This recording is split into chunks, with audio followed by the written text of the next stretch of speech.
அன்பு நண்பர்களே, அனைவருக்கும் அன்னை சமையல் உமாவின் அன்பான வணக்கங்கள். இன்றைக்கி அன்னை சமையலில் பார்க்க போகிறது கோதுமை ரவா கிச்சடி. வாங்க எப்படி செய்கிறதுன்னு பார்க்கலாம்.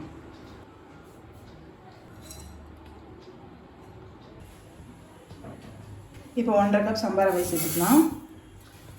ஸ்லோவிலே வச்சு நல்லா வாசனை வர வரைக்கும் வறுத்துக்கோங்க.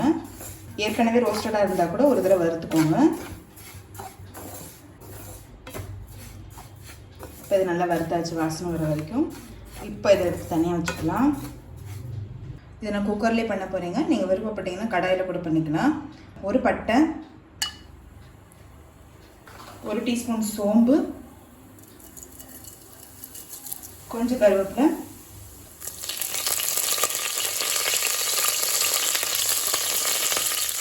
ரெண்டு வெங்காயம் சேர்த்துக்கலாம்.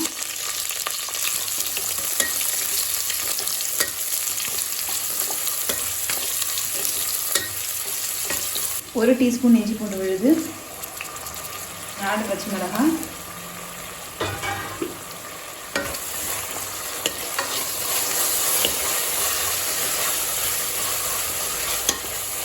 ஒரு தக்காளி,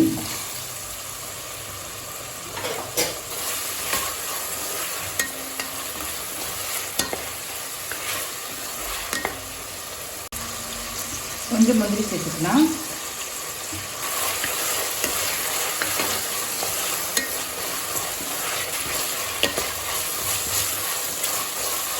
கால் cup carrot, 1/4 cup beans, 1/4 cup பட்டாணி,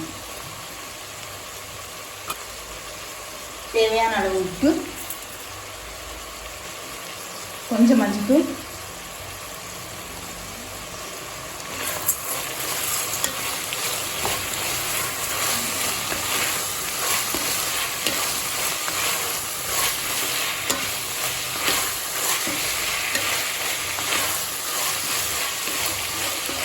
இல்லை உங்களுக்கு விருப்பமான காய்கறி ஏதாவது கூட நீங்கள் சேர்த்துக்கலாம். ஏதாவது 1-2 காய் இல்லைன்னா கூட பரவாயில்லைங்க. காய்கறியெல்லாம் சேர்த்துட்டு நல்லா வதக்கியாச்சுங்க. இப்போ இதில் 4 கப் தண்ணி சேர்த்துக்கலாம். 1 கப் சம்பா ரவை எடுத்திங்கன்னா 2.5 கப் தண்ணி சேருங்க. இப்போ தண்ணி கொதிக்க ஆரம்பிச்சிருச்சு. இப்போ வறுத்து வச்சுருக்க சம்பா ரவை இதில் சேர்த்துக்கலாங்க. கட்டி இல்லாமல் நல்லா கலரி விட்டுருங்க.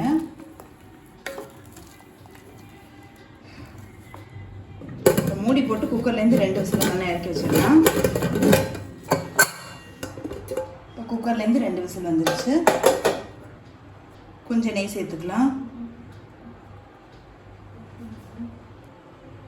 கொஞ்சம் கொத்தமல்லி, நல்லாவே வெந்துருச்சுங்க. சம்பா ரவை கிச்சடி ரெடி ஆகிடுச்சு. நம்ம சர்வ் பண்ணிடலாம்.